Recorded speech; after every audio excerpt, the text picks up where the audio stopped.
spiritual dan juga sosialnya itu berimpact banget pada gue, di mana makamnya itu tidak mengerikan sama sekali. Makamnya itu cantik, bagus, dan indah banget. Oke, baiklah, bismillahirrahmanirrahim. Assalamualaikum warahmatullahi wabarakatuh. Halo teman-teman semua, bagaimana kabarnya? Selamat datang kembali di channel Betsy. Di video kali ini, gue bakalan membahas tentang kuliah kerja nyata, KKN, tematik. Video ini bakalan membahas tentang tips ya, atau pengalaman dari gue. Do's, lakukan atau tidak lakukan terkait tentang KKN tematik. Mungkin untuk sekedar refreshing ya. KKN itu apa? Kuliah kerja nyata.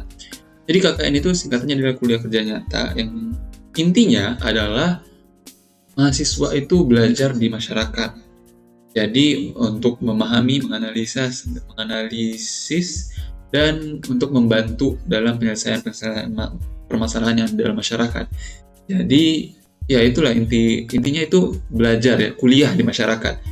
Jadi mahasiswa harus paham dengan kondisi masyarakat, mengenal ya intinya bagaimana untuk hidup di tengah-tengah masyarakat sebagai mahasiswa atau sebagai orang yang sarjana ya, sebagai sarjana. Dan kenapa ada tematik? Ya intinya dari tematik itu menyelesaikan suatu kegiatan atau melaksanakan suatu kegiatan dengan cabang ilmu yang banyak gitu. Mungkin ada dari kedokteran, ada dari pertanian, dari teknik, ada dari ekonomi dan lain-lain. Itu kita gunakan semua atau bukan semua sih, berbagai cabang ilmu yang kita gunakan untuk menyelesaikan suatu masalah, itu namanya tematik. Dan ya tujuan dari KKN itu ya banyak. Intinya salah satunya ya bagi mahasiswa itu menumbuhkan rasa peduli atau empati di tengah-tengah masyarakat. Terus ada melaksanakan ataupun menganalisis tentang permasalahan-permasalahan yang udah gue sebutin tadi, meningkatkan kepedulian lah untuk masyarakat, mengenal adat dan budaya, beradaptasi di tengah-tengah masyarakat. Lalu ada yaitu tentang bagaimana untuk membangun komunikasi atau membangun jejaring hubungan kepada sesama manusia. Seperti yang gue ingatkan lagi, bahwasanya ini mungkin nggak berlaku semua untuk mahasiswa, tapi ini menurut gue bisa banget diterapkan untuk desa-desa yang terisolir ya. Dan untuk yang pertama, masuk aja yang pertama, yaitu memahami adat, budaya, dan tradisi masyarakat. Ini sangat penting banget kalau bagi kalian untuk memahami adat, budaya, dan tradisi dari masyarakat. Karena itu bisa memboosting ya, atau mempercepat kalian itu untuk dikenal dari masyarakat. Jadi kalau misalnya kalian bakalan untuk ikut berkomunikasi kepada masyarakat, misal kalian ingin melaksanakan survei atau kalian ingin melaksanakan suatu program kerja, kalian bakalan harus tahu banget tentang adat istiadat di masyarakat tersebut. Jadi salah satunya di KKN gua kemarin itu masyarakat senang banget apabila ada tamu yang datang rumahnya atau bertamu. Jadi mereka bakalan menyeduhkan teh. Dan menurut gue itu salah satu adat kali ya. Itu ada tradisi yang sangat baik bagi gue ya. Karena itu juga menjamu tamu itu merupakan sesuatu hal yang baik yang dilaksanakan baik pemilik rumah ataupun orang yang bertamu. Dan ya masyarakat itu sangat enak, sangat bersyukur apabila kalian memakan atau mengkonsumsi jamuannya. Jadi bakalan disediain teh ataupun bahkan disediain makan. Dan jangan sungkan-sungkan, minimal kalian itu makan sedikit saja. Itu sebagai rasa hormat kalian atas kerja keras ya yang diberikan oleh tuan rumah untuk menjamu tamunya. Itu salah satu adat istiadat, adat tradisi dan budaya dari masyarakatnya. Salah satu yang lain seperti ada kegiatan-kegiatan masyarakat, mungkin masyarakatnya agamis, beragama. Jadi kalau misalnya ada aturan-aturan baik norma-norma yang tertulis ataupun tidak tertulis, itu kalian harus tahu secara baik dan benar, karena kalian tidak mau sampai mencoreng ataupun masyarakat tidak suka terhadap kalian. Itu yang pertama, untuk memahami adat, budaya, dan tradisi masyarakat. Hal ini pun pula menyangkut ke poin kedua, yaitu mengenal masyarakat di sekitar. Terlebih lagi perangkat desa, yang dimana kalian itu intinya membangun komunikasi antara mahasiswa, dosen, dan masyarakat, termasuk perangkat desa tadi. Menurut gue ini sangat penting banget yang harus kalian lakukan, karena kalian gak bakalan lepas dari namanya komunikasi ya, terlebih lagi terhadap masyarakat. Salah satu tujuan dari KKN tadi itu adalah untuk menganalisis permasalahan. Nah, kalau kalian tidak tahu siapa yang memiliki masalah, ya kalian nggak bisa menganalisis secara lebih lanjut terkait dengan masalah yang ada, apalagi masyarakat. Jadi untuk mengetahui lebih dalam suatu permasalahan, kalian ya harus tahu siapa pemilik masalah ini dan apa masalahnya dan kenapa ada masalah ini. Itu salah satu perumusan ya yang seingat gua terkait tentang memahami masalah ya, mengidentifikasi masalah. Lu harus tahu siapa yang memiliki masalah, apa permasalahannya, dan mengapa alasan permasalahan tersebut ada gitu. Itu salah satu upaya untuk identifikasi masalah. Ya kalian harus tahu dulu siapa pemilik masalah, dan kalian harus kenal, kalian harus membangun komunikasi terhadap masyarakat tadi, itu yang memiliki masalah tadi. Dan terlebih lagi yang dalam aparat ya, yang dimana mereka membantu masyarakat ataupun ya berupaya untuk memberikan solusi pada masyarakat. Aparat desa, salah satunya perangkat desa, mungkin juga hal-hal yang lain kayak organisasi yang non-profit ya, non-governmental NGO, non-governmental organization. Itu kalian bisa juga membangun komunikasi di sana, Kak, karena mereka mungkin lebih berpengalaman dalam mengatasi suatu permasalahan yang udah lama ada dalam masyarakat gitu, dan kalian bisa mengetahui lebih dalam lagi, seperti ya kayak UMKM ya, swasta, perusahaan swasta, atau petani-petani mandiri yang tidak bergabung pada perkumpulan petani dan lain-lain. Ketiga yaitu memahami kondisi desa, termasuk dari lingkungan, kawasan, peta, dan perilaku dari masyarakat tersebut. Penting banget ini karena banyak banget teman-teman gua yang melaksanakan KKN itu mereka banyak kehilangan momen dari KKN, seperti terlalu banyak di rumah, terlalu banyak di kos, terlalu banyak menghabiskan waktu bermain game, hiburan sendiri, ataupun terlalu banyak jalan-jalan, bukan termasuk liburan juga ya waktu KKN itu. Jadi karena mereka banyak melakukan aktivitas yang dimana tidak ada kaitannya ataupun sedikit banget kaitannya dengan KKN ya, berlebihan maksud gua. Jadi kalian bakalan hilang mengenal tentang kondisi lingkungan tersebut. Dimana misal masyarakat di sana pada hari-hari tertentu melaksanakan kegiatan seperti ini, atau ada kegiatan bersih-bersih di masyarakat. Kalau misalnya kalian tidak paham dengan hal tersebut ataupun tidak tahu terkait hal tersebut, kalian bakal kehilangan momennya. Dan ya, memahami kondisi itu juga sangat penting terhadap kalian tahu atas permasalahannya apa yang ada nantinya, dan juga kalian eksekusi dari program kerja. Misal program kerja kalian itu dilaksanakan di suatu rumah, dan kondisinya pada hari tersebut masyarakat itu sedang melaksanakan hari-hari bersih, hari kebersihan ya, gotong royong. Jadi kalian jangan melaksanakan program kerja di pagi hari, karena masyarakat bakalan melaksanakan gotong royong. Jadinya mungkin ya partisipasi dari masyarakat bakalan kurang di program kerja kalian, ataupun dari proyek yang bakalan kalian lakukan itu partisipasi masyarakat sangat kecil sekali. Itu salah satu perilaku dari masyarakat. Dan juga mungkin kawasan ya. Kalian kalau misalnya melaksanakan suatu program kerja dan lokasinya itu tidak memadai, seperti misal gelap, dingin, ataupun masyarakat tidak mau datang ke lokasi tersebut, justru itu bakalan berefek ataupun berakibat pada program kerja kalian, yang dimana masyarakat nggak bakalan ikut, partisipasinya kurang, atau pelaksanaan program tersebut tidak terlaksana secara optimal, dan lain-lain. Itu salah satu benefit plus kalau misalnya kalian memahami kondisi dari desa. Ini pun juga berpengaruh terhadap pengalaman gue sendiri ya, dimana gue melaksanakan program kerja dimana masyarakat sedang hype banget atau sedang bekerja di luar rumah gitu. Jadi kalau misalnya kondisi waktunya itu masyarakat lagi aktif bekerja, mungkin kalian melaksanakan program kerjanya jangan di waktu tersebut gitu. Dan ini sangat cocok banget kalau misalnya kalian melaksanakan program kerja dibarengi dengan kegiatan di masyarakat. Misal ada lagi kegiatan gotong royong. Nah, bagus banget kalian melaksanakan program kerja tersebut di acara gotong royong tersebut. Misal kalian melaksanakan program kerja terkait sanitasi, kebersihan gorong-gorong atau kebersihan jamban. Nah, kalian boleh banget masuk ke kegiatan masyarakat seperti kegiatan gotong royong masyarakat tersebut. Itu menjadi nilai plus, di mana nilai plusnya itu kontribusi masyarakat ataupun partisipasi dari masyarakat itu bisa menjadi lebih tinggi. Atau semisal ada kegiatan Isra Miraj atau kegiatan keagamaan, kalian bisa masuk mengisi di kegiatan tersebut. Program kerja kalian bisa diikuti tersebut. Itulah salah satu benefit kalian memahami kondisi dari desa. Dan ini juga bergabung ke bagian keempat, yaitu mengikuti kegiatan masyarakat. Ini penting banget menurut gue, mengikuti kegiatan masyarakat, karena di sini kalian bisa mengenal lebih dekat ataupun memahami lebih dekat kondisi ya. Ini pun juga terkait dengan beberapa poin sebelumnya terkait mengenal masyarakat, memahami dan mengetahui adat istiadat.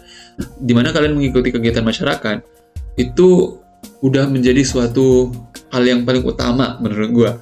Karena pertama, kalian sudah pasti dikenalkan oleh perangkat desa, dan kalian juga kenal terhadap orang-orang penting yang di sana, karena sudah pasti orang-orang penting ataupun orang-orang aparat-aparat ataupun tokoh-tokoh yang penting di masyarakat itu bakalan datang di suatu kegiatan yang baik itu pun besar maupun kecil, pasti ada yang datang gitu.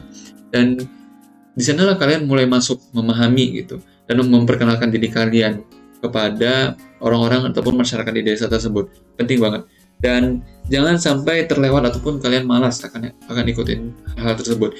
Gue nggak menganjurkan untuk mengikuti semua kegiatan ya, karena kalian bisa menilai sendiri bagaimana kegiatan tersebut akan berlangsung. Misal ada kegiatan yang di penilaian kalian itu buruk banget, misalnya kegiatannya kayak foya-foya, mabuk-mabukan ataupun judi dan lain-lain, mungkin kalian jangan ikutin, karena kalian tahulah kalian membawa baik nama instansi kalian ya, misal universitas kalian, karena kalian juga masih mahasiswa. Dan ya kalian harus itu tadi masih memiliki batasan ya, harus set boundaries kalian, menyetel batasan kalian tersebut, karena kalian membawa alma mater kampus. Dan itu tadi kegiatan masyarakat yang paling penting itu kalian ikuti, dan tidak semua kegiatan masyarakat harus kalian ikuti. Misal kalau misalnya ada kegiatan ibu-ibu, ya yang cowok-cowok nggak usah datang gitu. Ya itu ya salah satunya ya. Itu yang paling utama tuh mengikuti kegiatan masyarakat. Salah satu di tempat gua itu ada kegiatan bersih-bersih. Lupa gua kegiatannya itu apa. Lupa gua nama kegiatannya apa. Itu gua suka banget ikutin kegiatan bersih-bersih makam.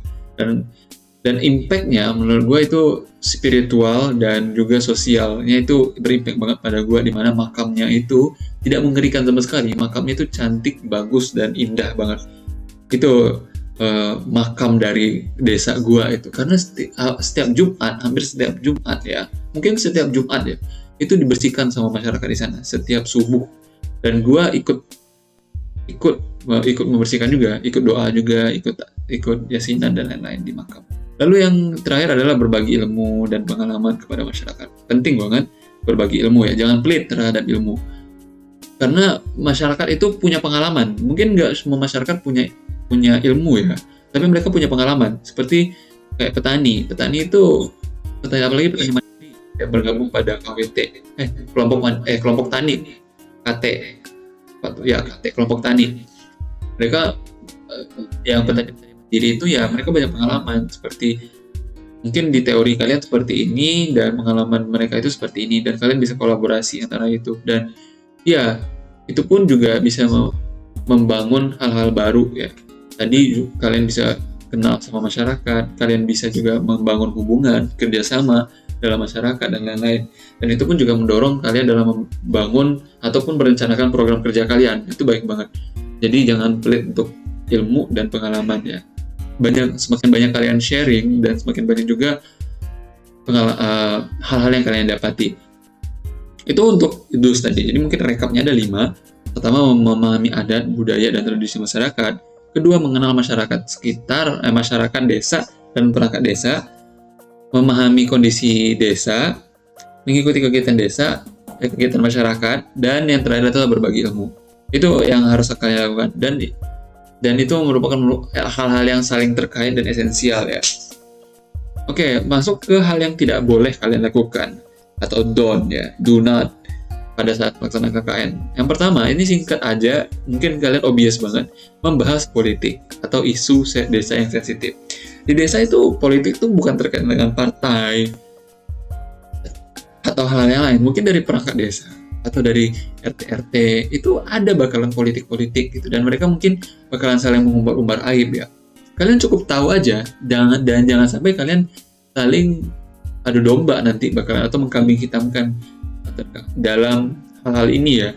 Kalau misalnya kalian berkomunikasi terhadap politik, menurut gue secukupnya saja gitu. Jangan sampai kalian terlalu dalam gitu.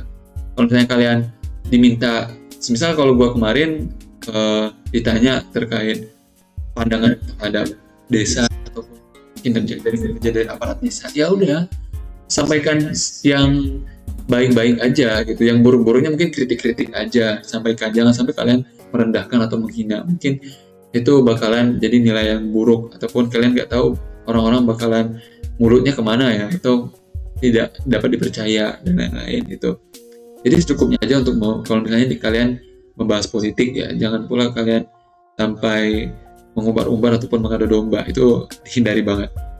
Yang kedua yaitu mengumbar keburukan. Nah, ini yang salah satu yang paling dapat banget, mengumbar keburukan ataupun memicu pertikaian atau merusak keharmonisan dalam masyarakat. Itu jangan sampai banget. Kalau misalnya kalian dapat aib ataupun keburukan di masyarakat, ya udah berhenti di kalian saja cukup. Jangan sampai kalian memanas-manaskan ataupun memperburuk situasi gitu.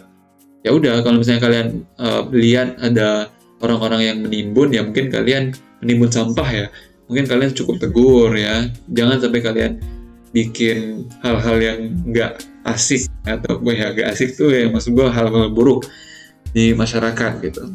Langsung masuk ke poin ketiga, yaitu terlalu terbuka ke masyarakat. Dan itulah pentingnya kalian harus bikin batasan ya. Itu masuk ke poin yang dimana kalian yang tidak harus mengikuti semua kegiatan masyarakat ya. Kalian menilai sendiri gitu kegiatan itu seperti apa. Kalau misalnya kalian nilai itu sudah tidak layak dan tidak cocok untuk dimasuki mahasiswa atau dilakukan oleh mahasiswa, kalian boleh tidak ikut. Nah, sama, itu salah satu bentuk kalian memberikan batasan ya. Jadi jangan sampai terlalu terbuka ke masyarakat, bahkan kayak orang-orang awam itu bisa tahu gitu kalian tuh seperti apa, kehidupan privasinya seperti apa dan lain-lain gitu. Jangan sampai ya. Lalu set boundaries ataupun batasan, itu yang paling utama. Dan ya di pengalaman gue sih banyak banget, bukan banyak banget sih, beberapa masyarakat itu ya mereka mungkin nggak tahu batasan ya, dan sampai berlarut gitu. Misal ketika diundang dalam diajak bertamu ya dalam rumahnya, itu mungkin sampai malam-malam, itu kan nggak enak ya. Dan jangan sampai sungkan-sungkan itu untuk menolak ajakan untuk terus-terusan bertamu gitu. Tolak aja, nggak apa-apa. Lalu masuk ke bagian yang keempat, yaitu merendahkan adat, budaya, dan tradisi masyarakat. Lalu hormati ya adat, budaya, dan tradisi masyarakat itu selalu dihormati.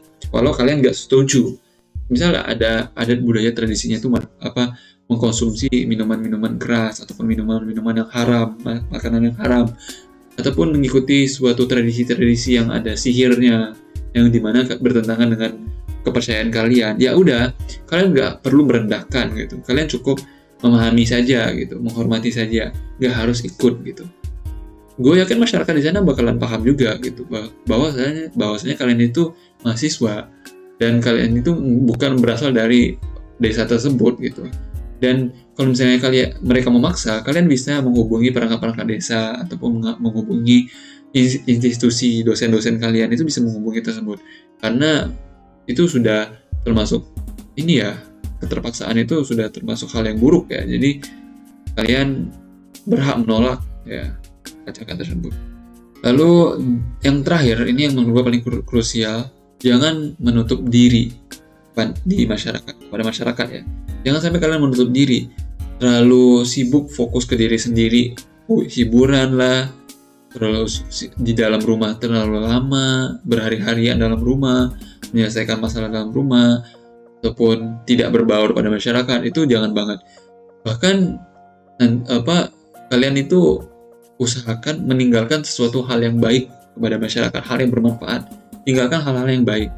Jangan sampai kalian dinilai atau dicap hal yang buruk, sehingga KKN tahun depan di desa tersebut masyarakat udah nggak enak menerimanya gitu, udah dapat gambaran yang buruk gitu. Jadi jangan sampai hal tersebut terjadi ya, jangan sampai kalian menutup diri kepada masyarakat, tinggalkan hal-hal yang baik.